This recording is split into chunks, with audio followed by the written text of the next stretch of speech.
नमस्कार दोस्तों, मैं आपका दोस्त जी आर चौधरी। आपकी अपनी YouTube class only RPSC with Gudadram में आपका तहे दिल से स्वागत है। दोस्तों, आज की इस वीडियो में हम पढ़ने वाले हैं मनोविज्ञान के वन लाइनर प्रश्न जो पिछली परीक्षाओं में आ चुके हैं। तो दोस्तों, शिक्षा मनोविज्ञान की विषय वस्तु की व्याख्या करने के लिए उपयुक्त पद कौन सा है? तो विकासशीलता है वो ऐसा पद है जिसके जरिए हम शिक्षा मनोविज्ञान की विषय वस्तु की व्याख्या है वो स्पष्ट रूप से कर सकते हैं। ज्ञान तभी उपयोगी है जब वे स्वयं के निरीक्षण के द्वारा प्राप्त किया गया हो। तो ये सिद्धांत कौन सा है? तो ह्यूरिस्टिक विधि में है व्यक्ति स्वयं के निरीक्षण द्वारा है वो ज्ञान प्राप्त करता है, तभी ज्ञान क्या है? उपयोगी है। तो ह्यूरिस्टिक विधि के प्रतिपादक है आर्मस्ट्रांग। इसमें स्वयं के निरीक्षण से व्यक्ति क्या करता है? सीखता है।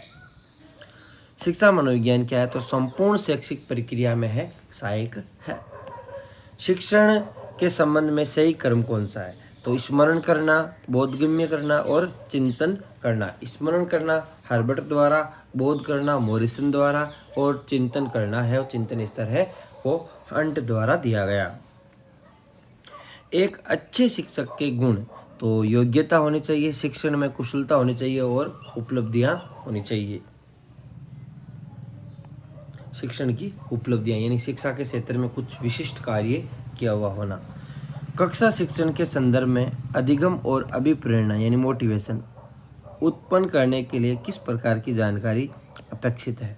तो शिक्षक चर, छात्र चर और परिस्थितिगत चर, ये सभी है वो अधिगम और अभिप्रेरणा उत्पन्न करने के लिए होने जरूरी है। शिक्षण क्या है? तो शिक्षण एक स्वउद्देश्य प्रक्रिया है, शिक्षण एक मनोवैज्ञानिक प्रक्रिया है, शिक्षण एक त्रिध्रुवीय प्रक्रिया मानी जाती है। छात्र है, तो छात्र शिक्षण अधिगम प्रक्रिया में केंद्र बिंदु है। शिक्षण में किसके उपयोग से अधिगम के सभी उद्देश्य यथा ज्ञानात्मक, भावात्मक एवं क्रियात्मक की प्राप्ति की जा सकती है? तो भाषा प्रयोगशाला के जरिए। किस विधि में शिक्षक व छात्र सहयोग पूर्वक वाद विवाद करते हैं और छात्रों को पूर्ण स्वतंत्रता प्राप्त होती है? तो परिचर्चा विधि में यह गतिविधि होती है। एक शिक्षक के लिए सबसे चुनौतीपूर्ण कार्य कौन सा है? तो शिक्षण अधिगम की प्रक्रिया को सुखद व रोचक बनाना है वो सबसे चुनौतीपूर्ण कार्य है। शैक्षिक प्रक्रिया के मुख्य तत्व कौन से हैं? तो अधिगम करता है, शिक्षक है, अधिगम अनुभव है, अधिगम प्रक्रिया है और अधिगम परिस्थितियां मानी जाती है शैक्षिक प्रक्रिया के मुख्य तत्व। अगला है उस विधि का नाम बताइए जो भविष्यवाणियों के अलावा कथन कारण सिद्धांत पर आधारित है।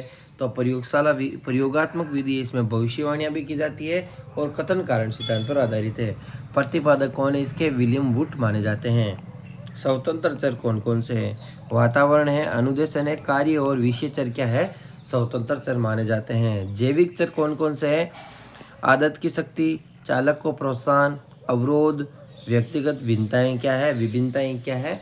जैविक चर माने जाते हैं। एक किसने कहा था कि प्रयोगात्मक अंत्यदर्शन सर्वोत्तम मनोविज्ञान विधि है, मनोवैज्ञानिक विधि है? तो ये किसने कहा था?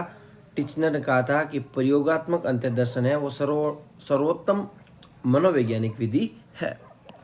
मनोविज्ञान का कौन सा संप्रदाय व्यवहार के विश्लेषण में अवचेतन विचारों, भावनाओं और स्मृति पर आधारित है? तो मनोगतिक है संप्रदाय है वो व्यवहार के विश्लेषण में अवचेतन विचारों और भावनाओं और स्मृति पर आधारित है। और ये किसने दिया था? फ्राइड ने दिया था। ये आप याद रखेंगे, अवचेतन विचारों, भावनाओं और स्मृति पर आधारित कौन सा संप्रदाय मनोविज्ञान का? मनोगतिक। व्यवहारवाद मनोविज्ञान को बनाता है विज्ञान। स्पेंसर ने क्या कहा था? हमारे पाठ स्थूल से शुरू होकर सूक्ष्म में समाप्त होने चाहिए, ये कहा था स्पेंसर ने। नैदानिक मनोविज्ञान क्या है? तो नैदानिक मनोविज्ञान में असामान्य मनोविज्ञान वाले व्यक्तियों को समझने में महत्वपूर्ण समझा जाता है।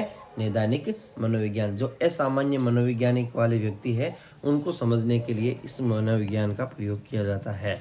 दोस्तों, 20 क्वेश्चन अच्छे लगे हो तो वीडियो को लाइक करें। अगले वीडियो में जल्द हम आपके सामने 20 क्वेश्चन और लेके आएंगे। Thanks for watching us.